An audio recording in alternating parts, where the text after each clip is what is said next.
안녕하세요. 저는 46살 남자입니다. 여러분들은 기적을 믿으시나요?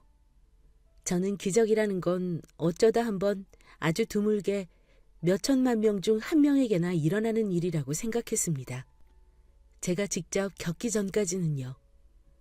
기적이라는 것은 죽을 위기였지만 기적적으로 살아나는 것처럼 어떠한 현상이나 상황일 수도 있고 운명의 상대를 만나는 것처럼 어떠한 인물 그 자체가 기적일 수 있지요.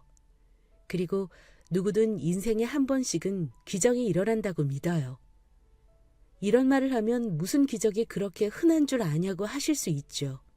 하지만 기적은 형태가 다양하고 크나 작으나 일어나며 바로 이 순간에도 일어나고 있을 수 있다고 생각해요. 어떻게 보면 허황된 환상 속에 사는 사람처럼 보일 수 있겠지만 저는 그 모든 일을 실제로 겪었기에 결코 부정하지는 못하겠습니다. 저는 기억도 잘 안 날 정도로 어렸던 때에 아버지가 돌아가셨고 어머니는 류마티스 관절염으로 인해 거동도 불편하시고 매일 아파하셨습니다. 형편이 좋지 않아 변변찮은 치료도 못한 채 어머니는 매일 앓으셨죠. 어린 나이에 저는 결심했습니다. 엄마는 내가 지킬 거야. 그렇게 아프셔서 대부분의 시간을 앉거나 누워 계셨던 어머니셨지만 제가 등교할 때나 잠들기 전마다 조심스레 안아주는 손길과 따스한 품은 제게 아주 큰 사랑으로 느껴졌죠. 그렇게 저는 중학교 1학년 때부터 신문 배달을 하게 되었습니다. 매일 새벽 5시에 일어나 동네를 자전거로 돌며 신문지를 돌렸죠. 아직 해가 완전히 뜨지 않아 서늘하고도 어둑한 그 하늘은 마치 사춘기 소년의 마음을 아련하게 적시는 듯 했습니다. 동시에 씁쓸하기도 했고 스스로가 청승맞기도 했죠. 그냥 이유 없이 눈물이 왈칵 쏟아지는 날도 있었어요. 하지만 월마다 받는 돈을 어머니께 드릴 때만큼 기쁜 날은 없었기에 부지런히 신문을 돌렸습니다. 시간이 흘러 고등학교 첫 등교 날이 되었어요. 반 배정을 받고 이리저리 헤매며 찾아갔습니다. 1학년 8반, 8반, 저기 있다! 드르륵, 교실 앞 문을 열자 아직 추운 겨울에도 코끝에 봄내음이 도는 듯 했습니다. 바로 저와 눈이 마주친 한 소녀 때문이었죠. 크고 동그란 눈에 야무진 입술, 윤기 나는 생머리를 가진 그녀는 갑자기 문을 벌컥 열어버린 제 탓에 깜짝 놀란 듯 했어요. 이내 제게 싱긋 웃어주며 친구와 수다를 떨더군요. 그렇게 같은 반이 된 그녀의 이름은 혜진이었습니다. 얼마 지나지 않아 그녀는 반장이 되었습니다. 당연한 결과였지요. 혜진이는 똑똑했고 성격도 구김없이 밝아 모두에게 인기가 많았으니까요. 마치 그녀 주위에는 꽃이 피어있는 듯 했어요. 너무나도 빛나는 사람이었죠. 저와는 아주 다른 사람이었습니다. 저는 아주 칙칙하기 짝이 없으니까요. 그날 이후로 혜진이는 제게 자주 말을 걸어왔어요. 안녕 정훈아? 정훈아 뭐해? 정훈아 이따가 운동장에 나가야 한대. 정훈아 선생님이 이거 시험에 나온대. 그녀가 이렇게 자신을 챙기는 이유가 뭔지 궁금했습니다. 머리가 복잡했죠. 한참 골똘히 생각하던 중에 그녀가 다시 저를 불렀어요. 정훈아. 그러자 그녀는 턱을 괸 채로 살포시 웃으며 말했습니다. 그냥. 그녀의 미소와 목소리에 심장이 쿵 하고 잠시 멈추는 듯 했습니다. 심장이 녹아내린다는 말이 무슨 뜻인지도 처음 깨달았죠. 그리고 제 감정을 그제서야 명확히 알게 됐습니다. 단순한 동경이 아닌 사랑이라는 걸요. 그렇게 고등학교 다니면서 만난 혜진이는 제 첫사랑이 되었습니다. 고등학교 3학년 때부터 정식으로 우린 사춘기 커플이 되었고 나이는 어리지만 서로를 위해주며 예쁜 사랑을 하였습니다. 혜진이는 항상 저를 생각해주고 저만 바라보는 마음이 따뜻한 아이였고 내 어머니가 몸이 불편하시다는 걸 알고 대학교에 들어가서도 엄마의 몸이 되어주기도 했고 말벗이 되어주기도 했어요.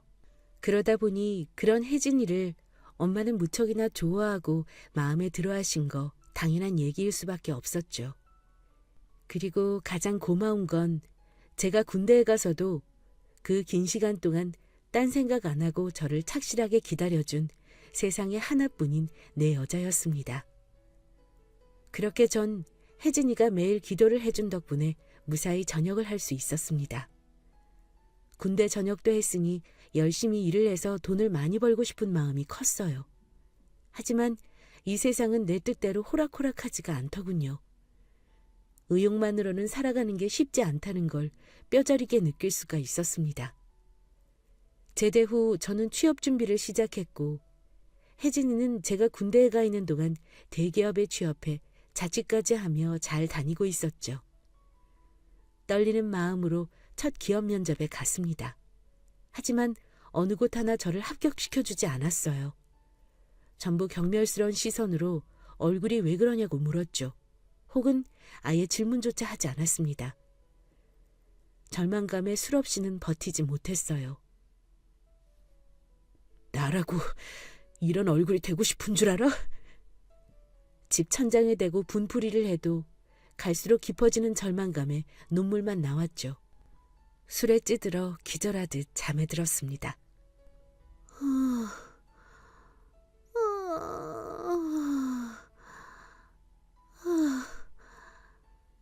무언가 앓는 소리가 들렸습니다.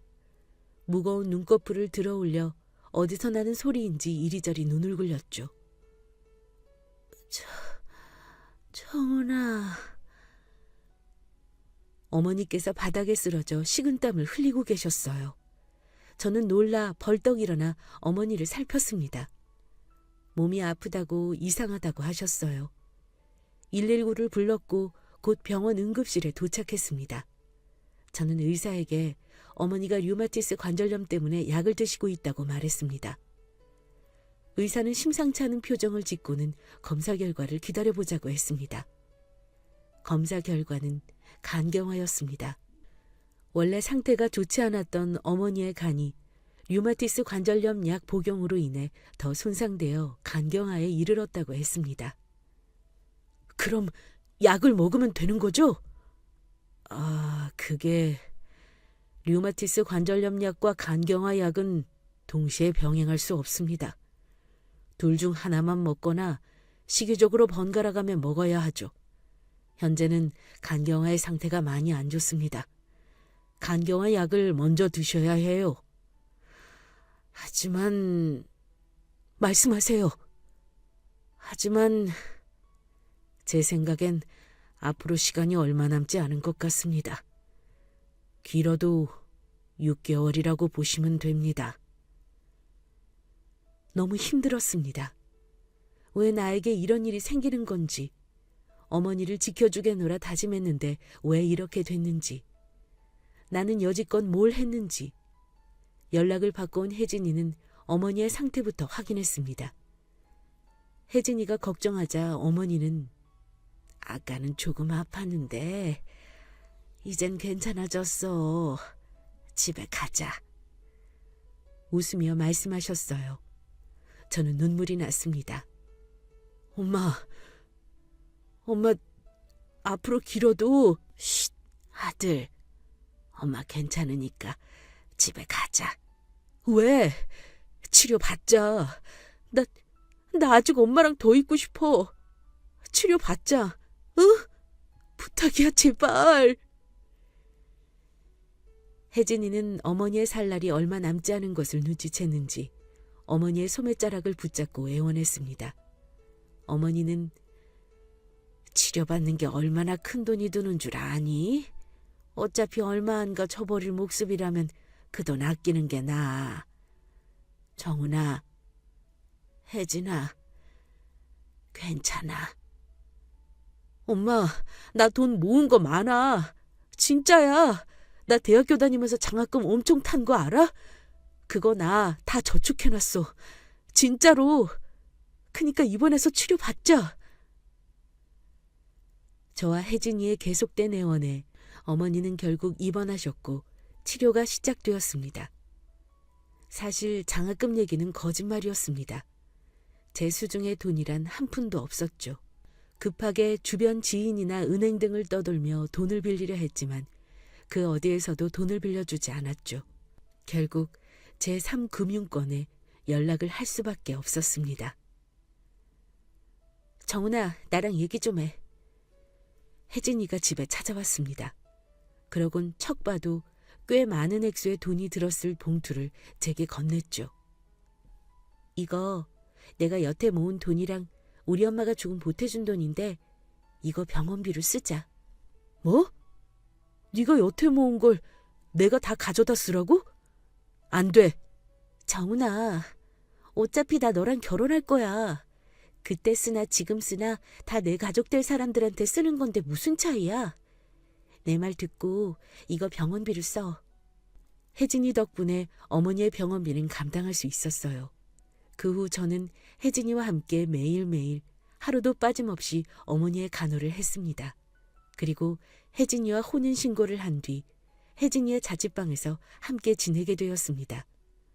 어머니께 말씀드리니 정말 기뻐하며 눈물을 보이셨죠. 어머니의 환한 웃음을 얼마 만에 보는 건지 정말 행복했어요. 하지만 의사의 말대로 어머니는 6개월 뒤 우리의 곁을 떠나셨습니다. 어머니가 돌아가시고 장례까지 치른 뒤 혜진이는 회사 일에 몰두했습니다. 저는 집안일을 맡았지만 외벌이를 하는 혜진이를 위해 저 또한 더 많은 걸 해주고 싶었어요. 하지만 얼굴과 손이 이래서야 할 수 있는 일이 아무것도 없는 것 같았죠. 그러던 어느 날 문득 생각이 스쳐 지나갔습니다. 그래, 내가 어디 취직을 못하면 내가 사장을 하면 되잖아. 그렇게 저는 치킨집 창업을 위해 돈을 구하러 다녔어요. 이번에야말로 혜진이에게 도움이 될 수 있을 것 같았습니다. 급한 대로 여기저기서 돈을 끌어왔고 빚이 생겼어요.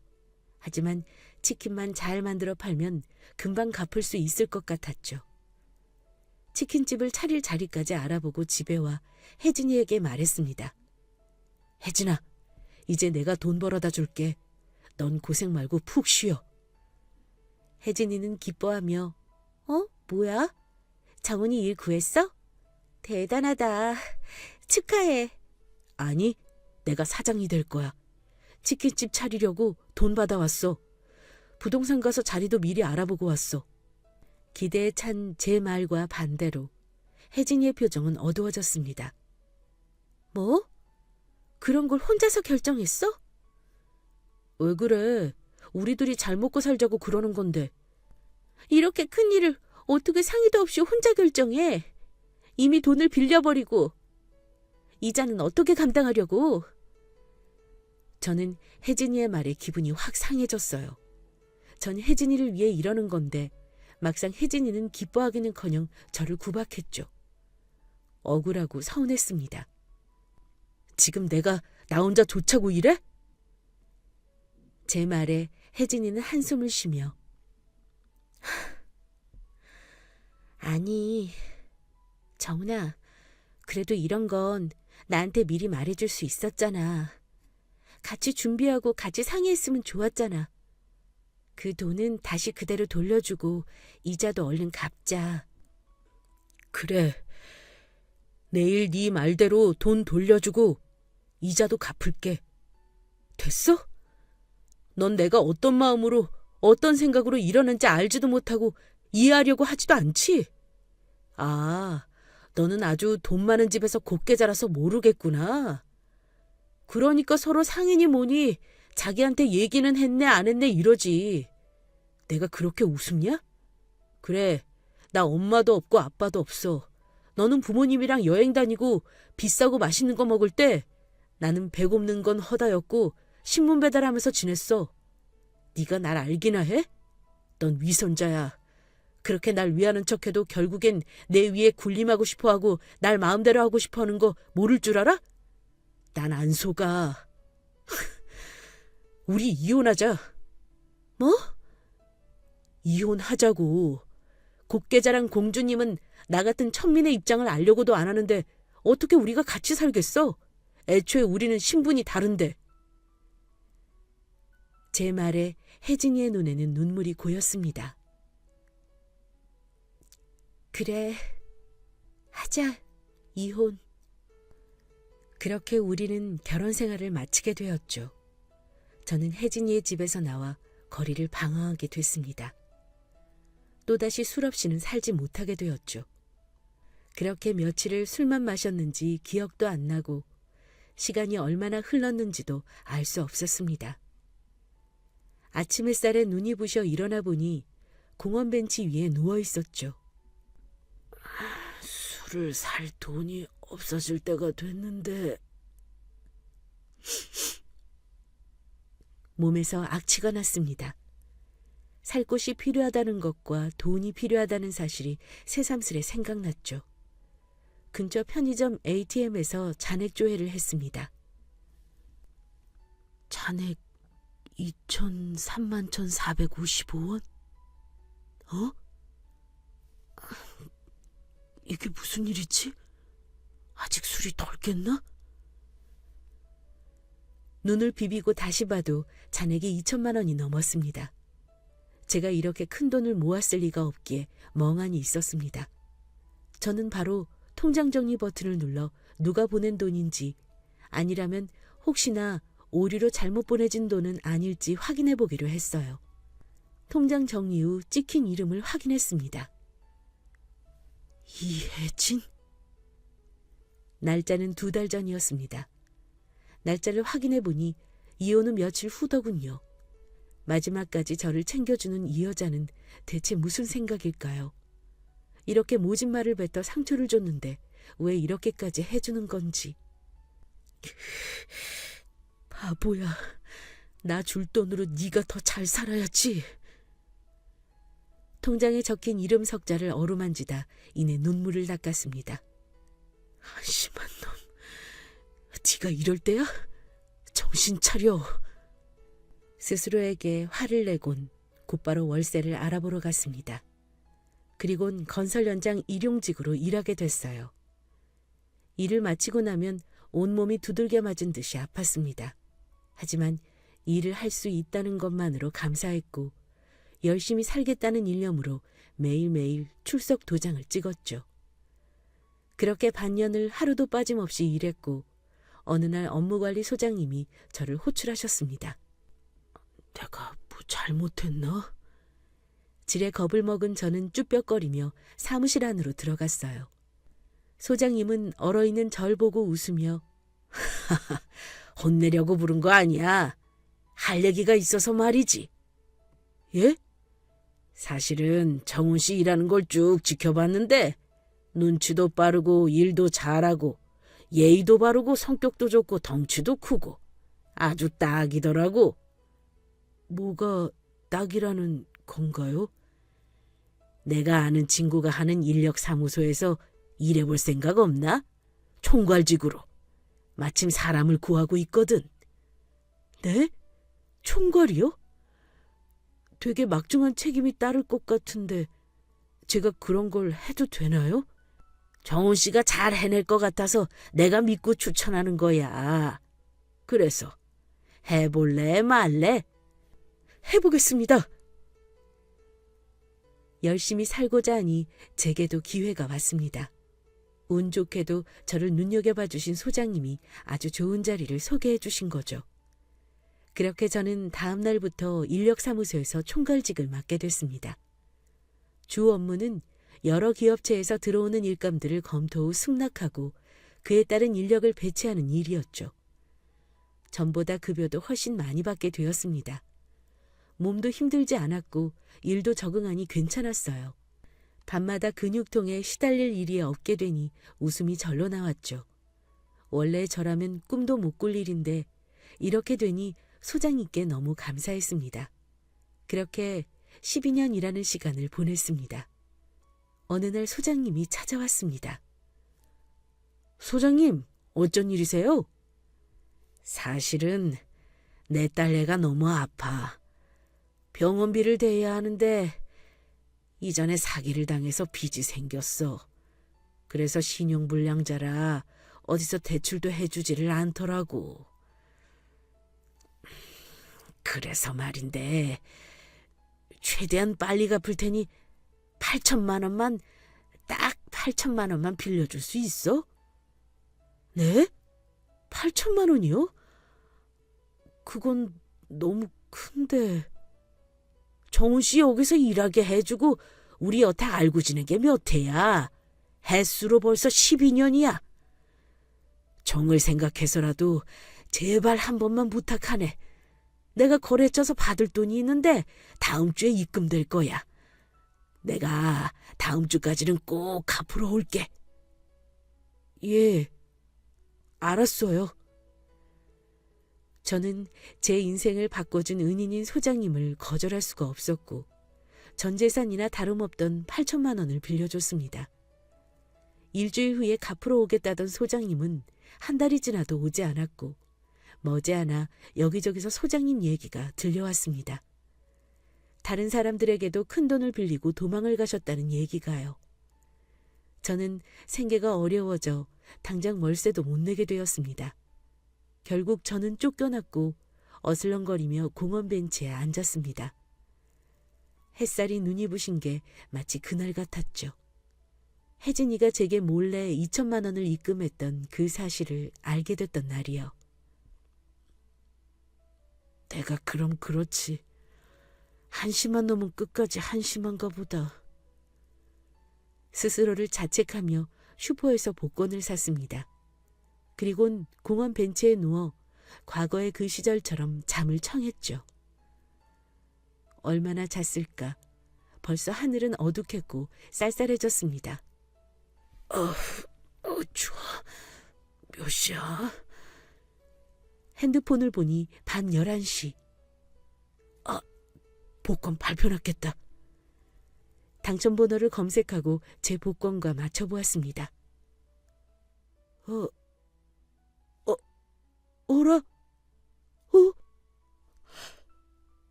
놀라 소리를 지를 뻔한 제 입을 막고 천천히 번호를 맞추어 보니 아무리 봐도 이건 1등이었어요. 몇 번을 다시 해봐도 1등 당첨이 틀림없었습니다.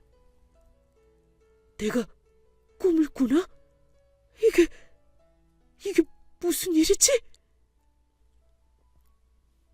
심장이 입 밖으로 튀어나올 듯 했어요. 조용히 복권을 신발 안쪽 깔창 밑에 넣고 신발끈을 아주 꽉 조여맸죠. 떨리는 가슴을 부여잡고 아무도 없이 불 꺼진 인력사무소로 뛰어갔습니다. 공원보다는 여기가 안전하겠지. 내일 당첨금 수령하러 가야지. 다음 날 평소처럼 아저씨들이 아닌 한 여자가 인력사무실에 찾아왔어요. 누가 봐도 행색이 초라했고 많이 고생한 듯한 손이었죠. 저 일자리 좀 알아보려고요. 목소리를 듣는 순간 저도 모르게 벌떡 일어났습니다.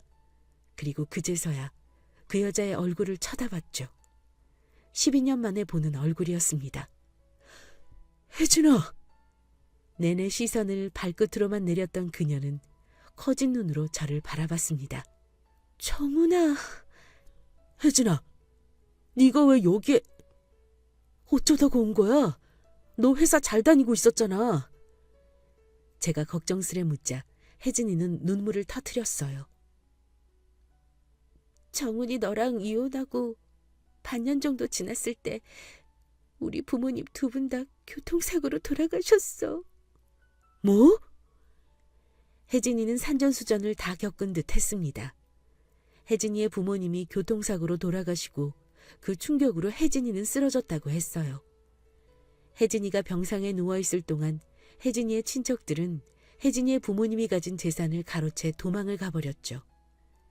혜진이가 태어나니 남은 건 부모님의 사진뿐이었다더군요. 이 과정에서 혜진이는 회사를 길게 쉬게 됐는데 당시 회사에서 진행 중인 프로그램에서 혜진이만 빠지게 됐고 그 탓에 프로젝트 진행에 난항을 겪은 팀원들이 업무에 복귀한 혜진이를 따돌렸다고 해요. 그리고 사건이 터졌다고 합니다. 이혜진 씨 어디 있어요? 당장 이리 오세요. 일 처리를 어떻게 하는 거야? 이것 때문에 지금 손해가 얼마나 난 줄 알아? 어떻게 책임질 거야? 당장 설명해봐! 무슨 말씀이신지 잘 모르겠습니다. 제가 얼마 전까지 병원에 입원해 있어서 제가 진행한 업무는 아직 없을 텐데요. 지금 발뺌하는 거야? 여기 이혜진 담당이라고 적혀 있잖아. 장난해 지금? 당장 짐 싸서 나가! 혜진이가 영문도 모른 채 해고 통보를 받자 어디선가 웃는 소리가 들리더랍니다. 꼴 좋다. 혜진이를 싫어하던 직원들이 누명을 씌운 거지요. 그렇게 혜진이는 회사를 나와 새 일자리를 구하려 했지만 뜻대로 되지 않았다고 합니다. 퇴사가 아닌 해고의 낙인이 찍히자 기업에서는 혜진이를 합격시키지 않았고 나이가 있다는 이유로 카페나 빵집 등에서도 써주질 않았다고 해요. 그래서 당장 할 수 있는 건 다 했다고 합니다. 식당 설거지, 모텔 청소, 손세차, 서빙, 방문 판매 사원 등. 혜진이와 이야기를 듣고 있자니 목이 메어왔어요.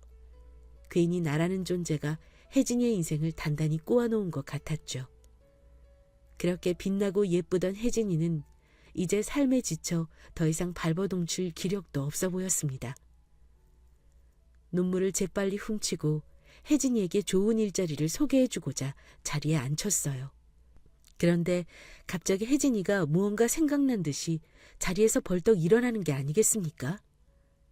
정훈아, 오늘 밤에 시간 좀 내줄래? 내가 다시 여기로 올게. 할 얘기가 있어. 이 말을 남기고는 혜진이는 급하게 사무소를 나갔습니다. 혜진이 생각에 복권은 모두 잊어버리고 제 머릿속에서는 온통 그녀의 건강과 미래를 걱정하고 있었죠. 시간이 흘러 밤 9시쯤 됐을까 혜진이가 서둘러 뛰어들어왔어요. 뭐가 그렇게 급한지. 혜진아, 숨 좀 돌려. 자, 물 마셔. 혜진이는 물도 마다하고 얘기를 시작했습니다. 정훈아, 사실은 어머님께서 나한테 맡기신 게 있어. 무거워 보이는 검정색 비닐봉투를 제게 건넸습니다. 너와 결혼 사실을 알리고 나서 어머니가 나한테 몰래 주신 돈이야. 너 있는 자리에서 주면 절대 안 받으려고 할 거라면서 너 몰래 내가 가지고 있다가 살림 장만할 때나 생활비 필요할 때 쓰라고 하셨어. 그 당시에 장례식이나 회사 일로 너무 정신이 없었고 얼마 안가 이혼도 하게 돼서 미처 생각 못했어. 그 안에 유서도 있는 것 같았는데 정훈이 네가 먼저 읽는 게 맞는 것 같아서 읽어보지 않고 그대로 뒀어. 떨리는 손으로 조심스레 봉투를 열자 10원짜리부터 10,000원짜리까지 어마어마한 양이 들어있었죠. 그리고 저는 유서를 열어보았습니다. 정훈아, 엄마야. 엄마는 이제 더 이상 아들과 함께할 시간이 얼마 남지 않은 것 같아. 너무 슬퍼하지는 않았으면 해. 그래서 우리 정훈이 주려고 선물을 준비했어. 기뻐해 줄지는 모르겠지만 엄마가 이것저것 일하며 모은 돈이기는 하다만 보탬이 될지는 모르겠구나. 우리 아들 결혼하는데 엄마가 고운 한복 입고 결혼식장에서 손잡아주지 못해 너무 미안해. 어릴 때부터 신문 배달 다니며 교과서도 준비물도 다 정훈이 네가 벌어서 샀었지. 멋진 옷을 몇 벌을 사 입어도 될 돈인데 학용품만 딱 사고 그 위에 남은 돈은 전부 엄마에게 줬던 거 기억나니? 그때부터 모아놓은 돈이야. 너 대학 간 후에는 엄마가 조금씩 모았다. 사랑하는 우리 아들, 아빠를 닮았는지 여자 보는 눈은 아주 좋아서는 혜진이라는 좋은 아이 만나서 잘 지낼 것 같아 엄마는 안심이야. 우리 아들 얼굴이고 손이고 어디를 다쳐도 세상에서 가장 멋진 내 아들, 사랑하는 내 아들. 엄마는 정훈이 너의 엄마라서 정말 행복했어. 정말 기뻤어. 다음 생에는 엄마가 맛있는 것도 많이 사주고 아빠랑 같이 정훈이 손잡고 많이 놀러도 다닐게. 우리 아들 사랑해. 울지 말고 씩씩하게 잘 지내야 한다. 언제나 자랑스럽고 소중한 내 아들, 언제나 사랑한다. 유서를 읽고 심장이 터질 것처럼 아팠습니다. 눈물이 끝없이 흘렀고 숨조차 잘 쉬어지지 않았어요. 그 춥던 겨울날 눈물을 흘리며 오씨 아주머니 집에서 돈을 빌려오던 어머니의 모습이 생각났습니다. 가슴이 찢어지고 또 찢어져 더 이상 찢길 수 없을 만큼 가루가 되어버릴 것 같았죠. 엄마! 검은색 봉투와 유서를 끌어안고 한참을 오열했습니다. 혜진이는 그런 저를 안아주며 함께 울어주었죠. 새벽이 되어서야 진정이 되기 시작했습니다. 그리고 혜진이에게 정말 고마웠죠. 본인도 너무나 힘든 상황이었음에도 언제 만날지 모를, 어쩌면 평생 다신 볼 일이 없을 저를 위해 한 푼도 쓰지 않고 지켜준 혜진이가 대단했습니다. 혜진이가 아니었다면 저는 어머니의 마지막 말을 듣지 못했겠죠. 돌아보면 제 인생의 가장 큰 기적은 혜진이라는 사람이었던 것 같습니다. 그녀는 제 인생을 바꿔놓았고 끊임없이 저를 좋은 길로 이끌어주려고 노력했죠. 언제든 제가 힘들 때 곁을 지켜주었고 힘이 되어주었습니다. 절망감에 허우적거리며 한심한 나날을 보내고 있을 때도, 어머니의 비보에 힘겨워할 때도 모두 그녀가 옆에 있었죠. 저는 얼마 전 혜진이와 혼인신고를 했습니다. 수령한 당첨금은 혜진이와 어떻게 쓸지 상의하고 있어요. 해를 돌고 돌아 12년 만에 기적처럼 다시 만난 우리에게 하늘에서 주신 기회라 생각하고 잘 살아보려 합니다. 사연을 들으시는 분들께서는 옛날의 저처럼 소중한 사람에게 상처 주지 않았으면 해요. 스스로의 힘듦에 빠져 주변을 잃지 않았으면 합니다. 살다 보면 누구나 힘겹고 지쳐 방전될 수 있어요. 손가락 하나 까딱하기 힘들고 내 삶의 모든 게 의미가 없어 보일 수 있죠. 얼마든지 힘들어해도 괜찮아요. 하지만 두 눈과 귀를 막고 혼자서 힘들어하는 당신을 안아주는 사람이 있다는 걸, 그 사실만큼은 잊지 않았으면 합니다. 사연 들어주셔서 감사합니다.